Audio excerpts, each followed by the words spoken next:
WhatsApp guys, I hope you are doing well. I am Veer, welcome to study lover. देखिए, आज हम जो next lecture start करने जा रहे हैं उसमें हम जो अपना नया डे आज डिस्कस करेंगे वो है 29th of June. 29th of June जो है वो नेशनल स्टैटिस्टिक्स डे के रूप में बनाया जाता है। और ये जो दिन है ये बहुत ही ज़्यादा इंपॉर्टेंट है हमारी कंट्री के पॉइंट ऑफ व्यू से। क्यों? क्योंकि जो जिनके नाम पे सेलिब्रेट किया जाता है उनका नाम है, आप लोगों ने शॉर्ट फॉर्म में इनका नाम सुना होगा हमेशा। इनका नाम है पीसी महालनोबिस। तो आप लोगों ने शॉर्ट फॉर्म में सुना होगा, लेकिन फुल फॉर्म जो है प्रशांता चंद्रा महालनोबिस इनका नाम है। तो ये एक बहुत बड़े स्टेटिस्टिशियन थे, मतलब एक आंकड़े इकट्ठे करने वाले थे। इसको हिंदी में आंकड़े बोलते हैं, ठीक है। तो इन्होंने वर्ल्ड में ये ऐसे फर्स्ट पर्सन थे जो इस फील्ड में रिकॉग्नाइज किया गया, जिनको जाना गया वर्ल्ड लेवल पे। तो फर्स्ट ये पर्सन थे। तो इन्हीं के नाम के बेस पर ये जो दिन है ये सेलिब्रेट किया जाता है, ठीक है, इन्हीं के ऊपर। तो होता क्या है यहाँ पे, देखिए प्लानिंग जो होती है, डेवलपमेंट वगैरह होता है, उसी में इसका वर्क होता है। देखिए, अगर कोई प्लानिंग हम लोग करते हैं तो आंकड़ों की जरूरत होती है, किस एरिया में कितना डेवलपमेंट हुआ। मान लीजिए लास्ट जो 5 ईयर प्लान था वो 5 ईयर प्लान हमारा एग्रीकल्चर के ऊपर बेस था, ठीक है। तो नेक्स्ट 5 ईयर प्लान कौन सा किस चीज के बेस पर होना चाहिए कि जिससे कि हमारी कंट्री अच्छे से वर्क कर पाए। तो इस तरीके के जो आंकड़े इकट्ठे किए जाते हैं वो इनके द्वारा इकट्ठे किए जाते हैं, ठीक है। तो जो ये सेलिब्रेशन किया जाता है, किसके द्वारा सेलिब्रेट किया जाता है ये डे, ये स्टैटिस्टिक्स प्रोग्राम इंप्लीमेंटेशन जो मिनिस्ट्री है उसके द्वारा सेलिब्रेट किया जाता है। और दिल्ली में है इसका हेडक्वार्टर, विज्ञान भवन, ठीक है। तो जो ये थे, जो मेंबर थे, ये प्लानिंग कमीशन के भी मेंबर थे 1955 से 1967 तक।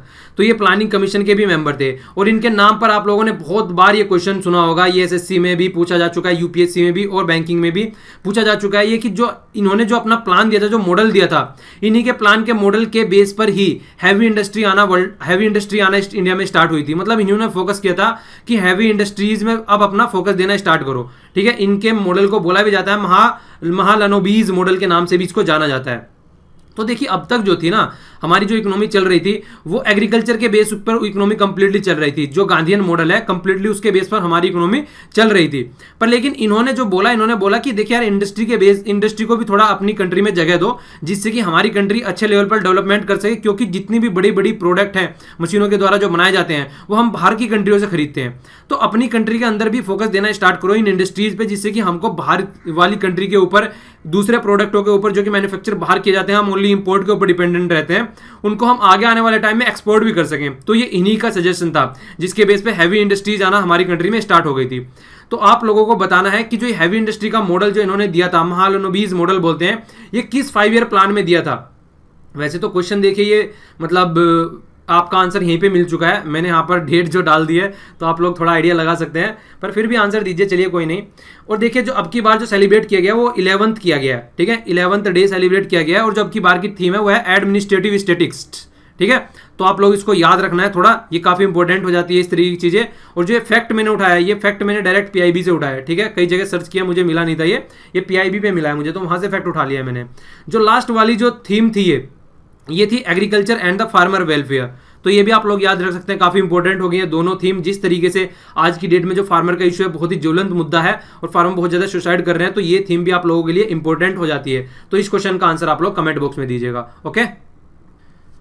आइए अब आज का पॉलिटिकल लेक्चर देखते हैं। देखिए, हमारी कॉन्स्टिट्यूशन जो असेंबली थी उसने बहुत सारे अच्छे काम किए, अपना कॉन्स्टिट्यूशन फॉर्म किया, उसके साथ में रूल और रेगुलेशन भी बनाए जो हम लोगों ने देखे थे कल। वो सारे लेक्चर जो हम लोगों ने कल डिस्कस किया था उसमें से कम ना होने में भी 7 से 8 क्वेश्चन डायरेक्ट एग्जाम में पूछे जाते हैं। पर वो तो काम किया था, इसके अलावा कुछ अदर फंक्शन भी किए थे, ठीक है। जो ये अदर फंक्शन थे ये भी इतने ही ज्यादा इंपॉर्टेंट है जितने की वो, हालांकि मैं तो ये कहूंगा ये और भी ज्यादा इंपॉर्टेंट है क्योंकि इनके ऊपर क्वेश्चन डायरेक्ट पूछा जाता है एग्जाम में। तो क्या क्या थे वो फंक्शन, ठीक है। सबसे पहला जो था यहाँ पे, यहाँ पर 5 पॉइंट के रूप में मैंने दिया है। तो यहाँ पर देखिए, सबसे पहला क्या था, रेक्टिफाई किया इंडिया की मेंबरशिप कॉमनवेल्थ के लिए। जो कॉमनवेल्थ ये है, हम लोग कॉमनवेल्थ गेम का नाम सुनते हैं, ठीक है। तो आप लोग जानते हैं कॉमनवेल्थ गेम होते थे 2010 में, हमारी कंट्री में भी कॉमनवेल्थ गेम हुए थे इंडिया में, जिसमें कॉमनवेल्थ घोटाले का भी नाम आप लोगों ने सुना होगा, वो एक अलग बात है। पर लेकिन ये कॉमनवेल्थ गेम इसी के नाम पे होते हैं। तो आप लोगों को बताना है कि नेक्स्ट कॉमनवेल्थ गेम है वो कहाँ पे हो रहे हैं, तो नीचे कमेंट बॉक्स में आंसर दीजिएगा उसका, ठीक है। तो देखिए, जो कॉमनवेल्थ गेम होते हैं तो मतलब ये उसी, मतलब जो सारी कंट्री जो कि मतलब कॉलोनी थी यूके की उस टाइम पर, तो ये सारी जितनी आजाद हो गई तो फिर इनको कॉमनवेल्थ बना दिया, मतलब कॉमनवेल्थ के अंदर रख दिया। पर लेकिन ये सोवरन कंट्री है, मतलब अपने डिसीजन खुद ले सकती हैं। डिसीजन इनके वहां के महाराजा या महारानी नहीं लेंगे, डिसीजन यहाँ के खुद लेंगे ये, ठीक है, तो ये आप लोगों को फोकस देकर चलना है कि कॉमनवेल्थ में रखा गया है, पर लेकिन ऐसा नहीं है कि यहां हम उनकी सुनेंगे सब अपने हिसाब से। ऑस्ट्रेलिया एक ऐसी कंट्री है आज की डेट में भी आप लोग बोल सकते हैं जहां पे आज भी जो उनकी महारानी है उनका बर्थडे बनाया जाता है। हमारे यहाँ पे महारानी का बर्थडे नहीं बनाया जाता है, हमारे यहाँ पे महात्मा गांधी जी का बर्थडे बनाया जाता है, हमारे यहाँ पे भीमराव अंबेडकर जी का बर्थडे बनाया जाता है, हमारे यहाँ पे चंद्रशेखर आजाद जी का बर्थडे बनाया जाता है, भगत सिंह जी का बर्थडे बनाया जाता है। पर लेकिन जो कॉमनवेल्थ की कुछ ऐसी कंट्री हैं जहां पे आज भी, जैसे ऑस्ट्रेलिया का मैंने नाम लिया, हालांकि वो भी इस चीज को अपोज कर रहे हैं, जो आने वाली जो नई जनरेशन है वो भी बोल रहे हैं कि हमको भी ये चीजें अब बंद कर देनी चाहिए।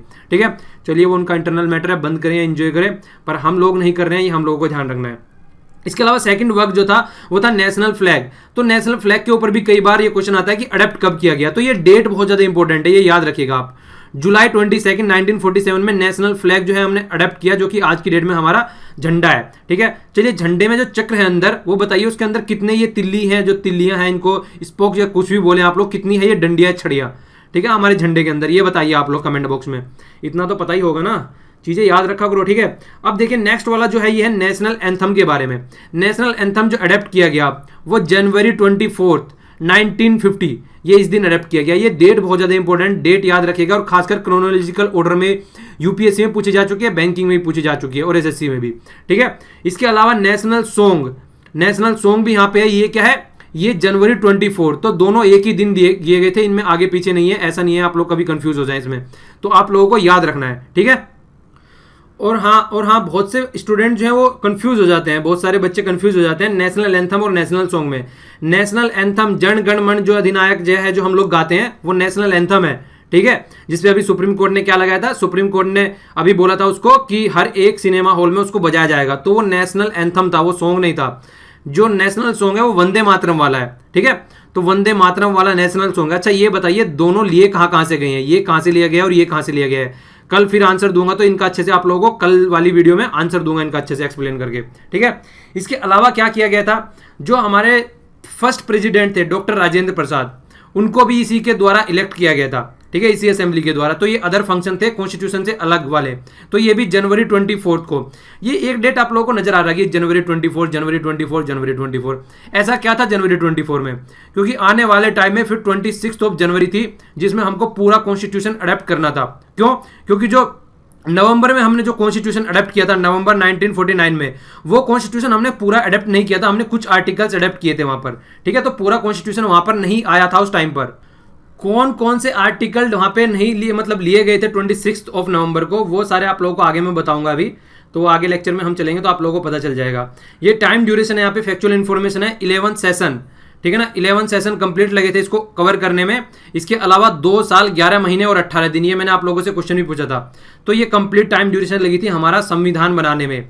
ठीक है, कॉन्स्टिट्यूशन मेकर जो है, देखिए उन्होंने हमारे, आप लोगों को एक क्वेश्चन बता दूं मैं यहाँ पर, आप लोग बहुत गलत वर्ड यूज करते हैं काफी टाइम कि हमारा कॉन्स्टिट्यूशन कहाँ से बोरो किया गया है। ठीक है, तो हमने कहीं से भी कॉन्स्टिट्यूशन बोरो नहीं किया है, बोरो करना होता है कहीं से उधार लेके आ गए, हमने उधार नहीं लिया है कहीं से भी। ठीक है, तो ये चीज आप लोगों को याद रखनी चाहिए। 60 कंट्री का कॉन्स्टिट्यूशन हम लोगों ने पढ़ा। ठीक है, पढ़ने के बाद में उन कंट्री के कॉन्स्टिट्यूशन में जो भी अच्छा था उसके हिसाब से उसको मॉडिफाई करके अपनी कंट्री में हमने इंप्लीमेंट किया है। एज ए टीच जो उस कंट्री में था, ऐसी कोई भी चीज नहीं है हमने डायरेक्ट ऐसी की ऐसी उठाई हो, अपनी कंट्री के हिसाब से उसको इंप्लीमेंट किया जो हमारी कंट्री में इंप्लीमेंट किया जा सकता है।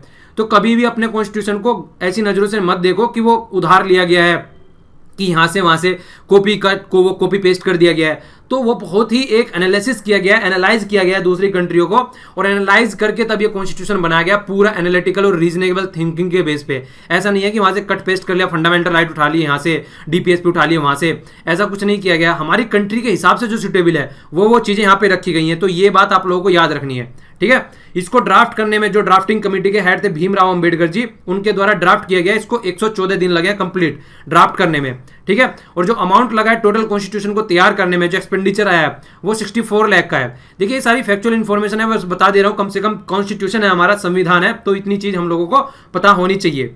ओके, जो जनवरी 24, 1950 है, यहां पर ही देखिए ये फाइनल सेशन था। ठीक है, तो ये फाइनल सेशन था तो, पर लेकिन ये फाइनल सेशन कंटिन्यू भी रहा, ये एंड नहीं हुआ। ये एंड क्यों नहीं हुआ, क्योंकि इसके बाद में फिर पार्लियामेंट बन गई हमारी 26 जनवरी 1950 में, और फिर इसके द्वारा न्यू पार्लियामेंट स्टार्ट हो गई फर्स्ट जनरल इलेक्शन तक, तो ये इसलिए कंटिन्यू रहा। ठीक है, तो ये भी आप लोग बोल सकते हैं कि कंटिन्यू सेशन था ये, ऐसा नहीं है कि एकदम एंड हो गया था ये, ठीक है। तो ये कुछ फैक्चुअल इन्फॉर्मेशन है, डायरेक्ट क्वेश्चन बनते हैं, बहुत ही ज़्यादा इंपॉर्टेंट है, आप लोगों को याद रखने हैं। अब देखिए बहुत सारी कमिटीज बनाई गई थी, तो कमिटी किस लिए बनाई गई थी, हर एक एरिया है, देखिए कितने सारे हमारे इसमें पार्ट है कॉन्स्टिट्यूशन में, और कितने सारे अलग अलग एरिया सब कवर करने थे, तो हर एक एरिया को एक स्पेशलाइज कमिटी की जरूरत पड़ी, तो इसीलिए कई सारी कमिटी बनाई गई। ये कमिटी बहुत ही ज्यादा इंपॉर्टेंट थी यहाँ पर। तो इन कमिटियों में जो सबसे बड़ी कमेटी थी तो थी 8 कमेटी, तो ये 8 कमेटी थी, ये बहुत ही ज़्यादा इंपॉर्टेंट थी। इसके अलावा 15 छोटी छोटी और कमेटी थी, तो मैं 15 कमेटी तो आप लोगों को याद करने के लिए नहीं बोलूंगा, पर लेकिन 8 कमेटी के बारे में आप लोगों को पता होना चाहिए, क्योंकि ये जो कमेटी है इन कमेटी में डायरेक्ट मैचिंग करने के लिए आ जाता है कि ये कमेटी किसके अंडर में थी और वो कमेटी किसके अंडर में थी, तो डायरेक्ट मैच करने के लिए इसमें क्वेश्चन आ जाता है। तो इन कमेटी को आप लोग याद रख सकते हैं, जो 8 कमेटी है। 15 कमेटी वो उर्दू ट्रांसलेशन, हिंदी ट्रांसलेशन, एडहोक जो उस टाइम पे जो वहाँ पे प्रोविजन थे उनसे रिलेटेड, तो छोटी छोटी अलग अलग प्रोविजन पे लिए 15 कमेटी बनाई गई थी, उनको याद रखने की जरूरत नहीं है, नंबर याद रख सकते हैं आप लोग, ठीक है। तो कॉन्स्टिट्यूशन असेंबली जो है बहुत सारी कमेटी अलग अलग डिफरेंट टास्क के लिए अपॉइंटमेंट की गई, तो 8 जो थी कमेटी थी यहाँ पे, ठीक है, बहुत सारी माइनर कमेटी थी। 8 कमेटी का आप लोग याद नाम रखना है। तो union power committee, union constitutional committee, तो यहाँ पे यूनियन आ रहा है दोनों में, तो याद रखिएगा यहाँ पे कौन है, जवाहरलाल नेहरू जी हैं, ठीक है। इसके अलावा जो प्रोविंशियल कमेटी कॉन्स्टिट्यूशनल कमेटी थी वो कौन थी यहाँ पर, ये सरदार वल्लभ भाई पटेल जी थे हमारे, ठीक है। ड्राफ्टिंग कमेटी बहुत ही ज्यादा इंपॉर्टेंट है, बहुत बार पूछी जाती है, भीमराव अंबेडकर जी हैं, इनको याद रखना है आप लोगों को। एडवाइजरी कमेटी, ठीक है ना, ऑन किसके किसके बेस पे, ये जो माइनॉरिटी है, ट्राइबल से रिलेटेड इशू है या एक्सक्लूडेड एरिया है, तो वो भी सरदार पटेल जी के अंडर में थे, ठीक है। तो ये कमेटी तो थी, तो ये जो कमेटी थी इसके अंडर भी एक सब कमेटी रखी गई थी, जो कि इसके अंदर इस वाली की बात कर रहा हूं मैं, ठीक है ना, इसके अंदर ये कमेटी और बनाई गई थी 3-4, जो छोटे छोटे मैटर को भी सोल्व कर सके। ये जो छोटी कमेटियां हैं इसके अंदर सब कमेटी हैं, ये 5वें पॉइंट के अंदर, ऐसा नहीं है कि चारों पॉइंट की कमेटी है। तो यहाँ पे माइनॉरिटी, ट्राइबल इशू या फिर एक्सक्लूडेड एरिया जो है उनसे रिलेटेड जो इशू है, तो यहाँ पर उन पे फोकस किया गया कि इनके राइट्स क्या होंगे। तो fundamental rights of sub committee कौन थी, वो जेबी कृपलानी जी थी, इनका भी नाम आप लोगों ने बहुत सुना होगा, हिस्टोरियन है काफी अच्छे। माइनॉरिटी जो सब कमेटी थी वो एच.सी. मुखर्जी हैं, इनका नाम आप लोगों ने हिस्ट्री में पढ़ा होगा। नॉर्थ ईस्ट फ्रंटियर या ये सब जो इससे रिलेटेड थी, Assam excluded, partially excluded area, इन सबसे ये गोपीनाथ बारदोली थे, ये इनका नाम आप लोगों को याद रखना है, ठीक है। Excluded and the partially excluded area के बेस पे जो कमेटी थी वो ए.वी. थाक्करे, ये इनका नाम आप लोग याद रख सकते हैं। मतलब एक बार को इनका नाम आप लोग छोड़ सकते हैं, पर लेकिन जो ये बड़ी कमेटी है, जो 5 नाम मैंने आप लोगों को यहाँ पे बताए हैं और 3 नाम जो अभी आगे हैं, तो इनका आप लोगों को जरूर याद रखना है। Rule of the procedure committee doctor Rajendra Prasad, इसके अलावा जो स्टेट कमेटी थी, ठीक है, वो किसके थी, जवाहरलाल नेहरू जी के अंदर में थी, और स्टीयरिंग कमेटी ये थी राजेंद्र प्रसाद जी के अंडर में। तो ये टोटल 8 कमेटी है, इनके बारे में आप लोगों को नाम याद रखना है। तो जैसे मैंने आप लोगों को बताया था, इनमें सबसे इंपॉर्टेंट कमेटी कौन सी थी, हम लोगों ने इससे बोला था ड्राफ्टिंग कमेटी। ड्राफ्ट मतलब किसी चीज को लिखने वाली कमेटी, इन्होंने पूरा कॉन्स्टिट्यूशन ड्राफ्ट किया था, पूरा कॉन्स्टिट्यूशन लिखा था। तो इस कमेटी के जो हेड थे, पहले तो ये कमेटी सेटअप कब हुई थी, अगस्त 29, 1947 में सेटअप की गई थी। 7 मेंबर थे इसमें, 7 मेंबर में से इसमें से कई बार क्वेश्चन आता है। चेयरमैन तो आप लोगों को पता ही होगा, डॉक्टर बी.आर. अंबेडकर जी थे, जिनको फादर ऑफ द कॉन्स्टिट्यूशन भी बोला जाता है, ये भी वर्ड आप लोगों को याद रखना है, फादर ऑफ कॉन्स्टिट्यूशन भी इन्हीं को बोला जाता है, ये चेयरमैन थे। इनमें जो मेंबर थे और सारे मेंबर आप लोग याद रखिए या ना रखिए, ये मतलब ये जो 4 मेंबर है ये याद रखिए या ना रखिए, पर लेकिन ये लास्ट वाले 2 मेंबर आप लोगों को याद रखने पड़ेंगे। क्यों, क्योंकि ये कंटिन्यू नहीं रख पाए थे, इनको चेंज कर दिया गया था। जो एन माधवा राव जी हैं उनको चेंज कर दिया गया था, रिप्लेस कर दिया गया था बी.एल. मित्तूर, ठीक है, क्योंकि रिजाइन कर दिया गया था इनकी वजह से, ठीक है ना, तो इनको रिप्लेस कर दिया गया था। इसी तरीके से जो टी कृष्णाचारी जी हैं वो डी.पी. खेतान, ठीक है, जो एक्सपायर हो गए थे उसकी वजह से उनको रिप्लेस कर दिया गया था। तो ये आप लोगों को याद रखना है, 2 नाम कम से कम याद रखने हैं। 3 नाम इस कमेटी में, बी.आर. अंबेडकर जी का तो रहेगा ही रहेगा, इन दोनों का आप लोग ये नीचे वाले और याद रख सकते हैं, ये भी इंपॉर्टेंट बन जाते हैं क्योंकि इनको रिप्लेस किया गया था, एक को हेल्थ की वजह से और एक एक्सपायर हो गए थे, तो इसलिए ये भी थोड़े इंपॉर्टेंट हो जाते हैं। थोड़ा सा डिफरेंट जहां पे हो जाता है वो इंपॉर्टेंट क्वेश्चन बन जाते हैं। तो जिस तरीके से बुक लिखी जाती है उसी तरीके से बार बार ड्राफ्ट उसके पब्लिश किए जाते हैं, पता चलाने के लिए कि क्या सही है क्या गलत है। तो जो फर्स्ट ड्राफ्ट पब्लिश किया गया, ठीक है, तो वो किया गया फेब 1948 में। फिर जो सेकंड ड्राफ्ट पब्लिश किया गया उसका, वो किया गया अक्टूबर, ठीक है, इसी साल में 1948 में ही। तो जो कॉन्स्टिट्यूशन है, जो हमारा पूरा कॉन्स्टिट्यूशन अडॉप्ट किया गया 26 नवंबर 1949 को, प्रियम्बल और 395 आर्टिकल और 8 शेड्यूल थे उस टाइम पे। देखिए जो आर्टिकल है आज की डेट में भी 395 ही है। इससे रिलेटेड मैंने आप लोगों से क्वेश्चन भी पूछा था, नंबर 395 है, पर लेकिन जो क्वांटिटी है जो अमेंडमेंट के तहत ऐड किए जाते हैं वो एक्स्ट्रा ऐड होते रहते हैं। पर लेकिन ये वो ऐड ऐसे होते हैं जैसे 395A हो गया, जिस तरीके से हमने बहुत सारे आर्टिकल ऐड किए गए हैं, कहाँ पे, पंचायत से रिलेटेड जो आर्टिकल हम लोगों ने ऐड किए हैं, म्यूनसिपैलिटीज से रिलेटेड जो हम लोगों ने आर्टिकल ऐड किए हैं, तो वहाँ पे जो ऐड किए हैं वो ABCD इनकी फॉर्म में ऐड किए हैं। और मैंने आप लोगों को पहले ही बताया था, जहाँ पर भी आप लोगों को कैपिटल A या कैपिटल B इस तरीके के वर्ड लिखे दिख जाए तो इसका मतलब है वो अमेंडमेंट से ऐड किए गए हैं यहाँ पर, ठीक है। तो इसी तरीके से ये आप लोगों को याद रखना है कि संख्या इतनी ही है पर लेकिन ऐसे ऐड किए जा रहे हैं अलग अलग, तो वो क्वांटिटी आप लोगों को ज़्यादा याद रखने की जरूरत नहीं है, ये फिक्स है, ये याद रखना है। और जो ये शेड्यूल हो चुके हैं आज की डेट में, कितने शेड्यूल हैं ये आप लोगों को पता है, पहले भी मैंने आप लोगों से क्वेश्चन पूछा था। 12 शेड्यूल है टोटल आज की डेट में, ठीक है ना। तो आप लोगों को याद रखना है। अगर आप वैसे भी फैक्चुअल इन्फॉर्मेशन याद रखना चाहते हैं तो वो भी याद रख सकते हैं वैसे, जैसे मैंने अभी आप लोगों को बताया। वैसे आर्टिकल जो है वो कितने हैं, 395 है, पर लेकिन अगर टोटल गिने जाए तो वो 448 आर्टिकल आज की डेट में हो चुके हैं, ठीक है। और टोटल जो पार्ट हो चुके हैं वो 25 हो चुके हैं अगर उस तरीके से आप लोग देखें। और अगर अमेंडमेंट देखें तो 101 अमेंडमेंट हो चुके हैं, ये 8 सितंबर 2016 के हिसाब से मैं बता रहा हूँ, ठीक है ना। तो ये इतना फैक्चुअल इन्फॉर्मेशन आप लोग याद रखें तो रख सकते हैं। अब इसके अलावा आप लोगों को थोड़ी सी जो और भी इंपॉर्टेंट इन्फॉर्मेशन है वो आप लोगों को याद रखनी है। वो क्या है, यहाँ पे देखिए, यहाँ पर ये रटने नहीं है आर्टिकल को, 2-3-4 बार देखोगे, इनको समझोगे तो समझ में आ जाएंगे। ये कुछ आर्टिकल्स हैं जो नवंबर में 26 नवंबर 1949 को हम लोगों ने यहाँ पर इनफोर्स में लेके आए इनको। तो कौन से हैं, 5वां है, 6वां है, 7वां, 8वां, 9वां है, 60th है, 324 है, 366 है। तो ये कुछ आर्टिकल है, सारे रटने नहीं है, आप लोग कभी इनको रटने बैठ जाओ, बस थोड़ा सा आइडिया होना चाहिए कि कुछ आर्टिकल्स थे, ठीक है। कुछ आर्टिकल्स थे कि जो उस टाइम पे इन्फोर्स किए गए और ये अलग अलग पार्ट्स हैं। अगर आप लोग ध्यान से देखें इनको, जो जो लगे उस टाइम पे, जो एडमिनिस्ट्रेटिव हम लोगों को रिक्वायरमेंट था कुछ टाइम के लिए, तो जितना उससे काम चल सकता था तो काम चला वो आर्टिकल हम लोगों ने इंप्लीमेंट कर दिए इन शॉर्ट फॉर्म आप लोग ये बोल सकते हैं। पर कंप्लीट कॉन्स्टिट्यूशन जो है हमारा वो इन्फोर्स हुआ, वो कब हुआ, वो हुआ जनवरी 26 1950 में। ये था हमारा कंप्लीट कॉन्स्टिट्यूशन, जिसको हम रिपब्लिक डे के तौर पर भी बनाते हैं अपनी कंट्री में। 26 जनवरी जिसको हम बोलते हैं गणतंत्र दिवस, और 15 अगस्त स्वतंत्रता दिवस, ठीक है। तो ये आप लोगों को याद रखना है। तो रिपब्लिक डे 26 जनवरी को ही क्यों बनाया जाता है, इसका भी एक पीछे कॉन्सेप्ट है।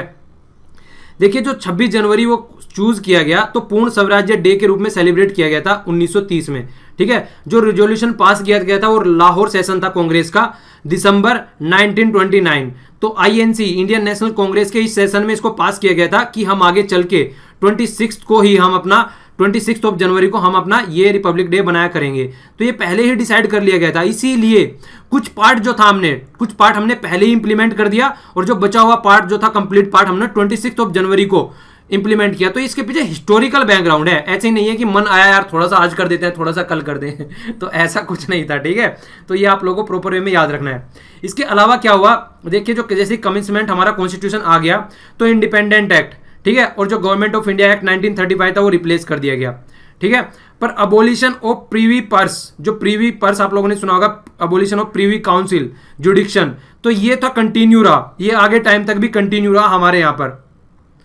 तो इसका अबोलिशन कब हुआ, abolition of Privi council जुडिक्शन act 1949, इसका अबोलिशन कब हुआ, जब इनका तो अबोलिशन कर दिया। तो ये देखिए, प्रीवी का मतलब तो सबसे पहले तो आप यही समझ लीजिए एक प्राइवेसी, मतलब प्राइवेट जो चीज होती है।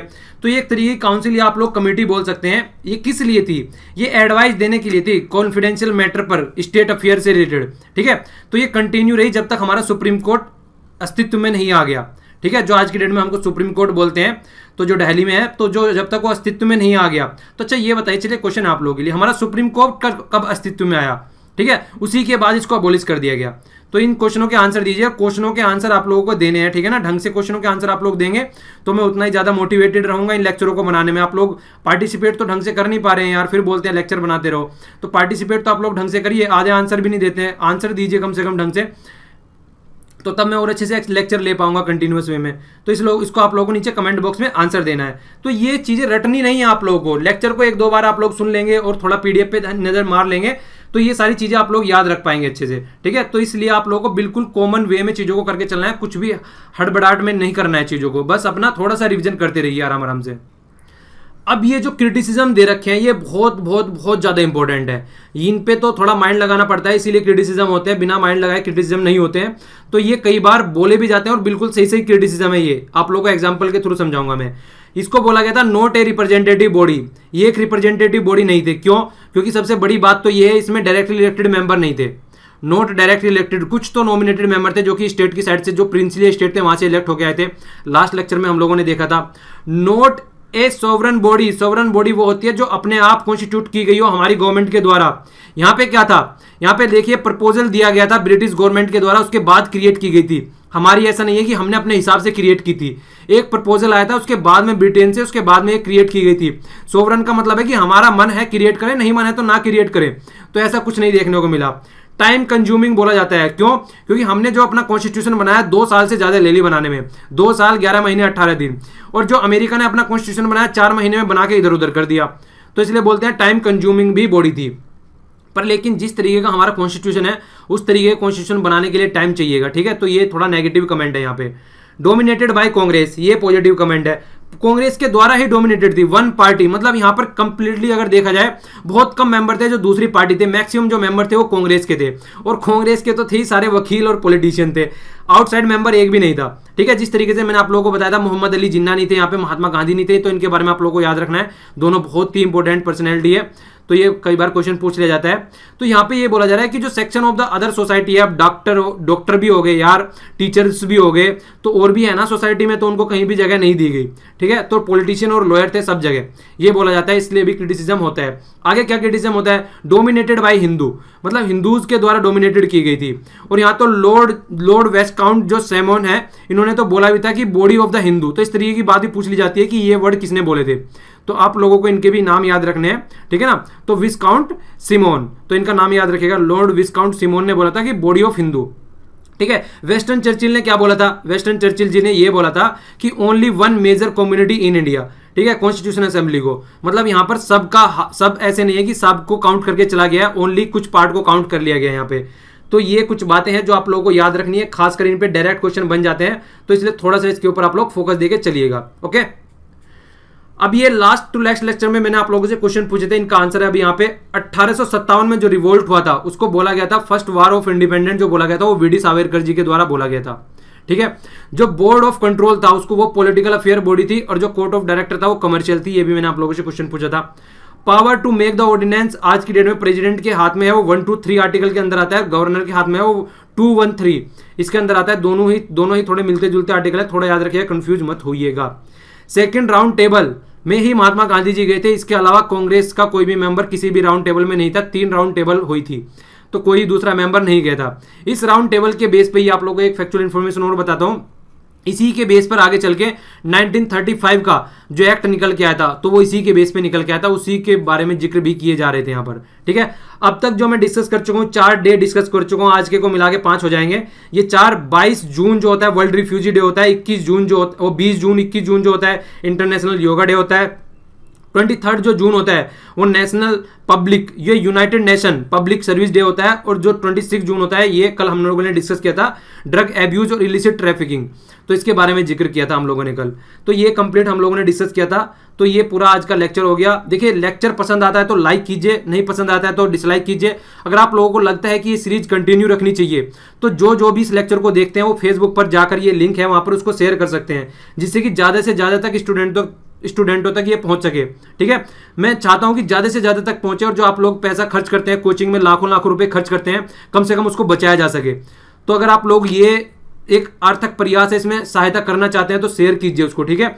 और ये कंप्लीट जो पीडीएफ है इस लेक्चर की, मैं आप लोगों को नीचे आप लोगों को डिस्क्रिप्शन बॉक्स में लिंक मिल जाएगा, ये भी यहाँ पर भी, और यहाँ पर कहीं से भी जाकर डाउनलोड कर सकते हैं जहाँ पर आप लोगों को सूटेबल लगे। तो एक कंप्लीट पीडीएफ आप लोगों को नीचे मिल जाएगी, ठीक है। इसके अलावा मैं आज एनसीईआरटी की जो पीडीएफ है उससे रिलेटेड भी लिंक आप लोगों को शेयर कर दूंगा, वो एनसीईआरटी भी आप लोग डाउनलोड कर सकते हैं वहां से। 6th से लेकर 12th तक की सारी एनसीईआरटी शेयर कर रखी है मैंने, ठीक है। हिंदी की एनसीईआरटी में सर्च कर रहा हूँ, मिलते ही वहां पर शेयर कर दूंगा। अगर किसी को पता है तो लिंक शेयर कर दीजिए मुझे, मैं वहां पर उनको एक जगह इकट्ठी शेयर कर दूंगा, हिंदी की एनसीईआरटी पॉलिटी की, ओके।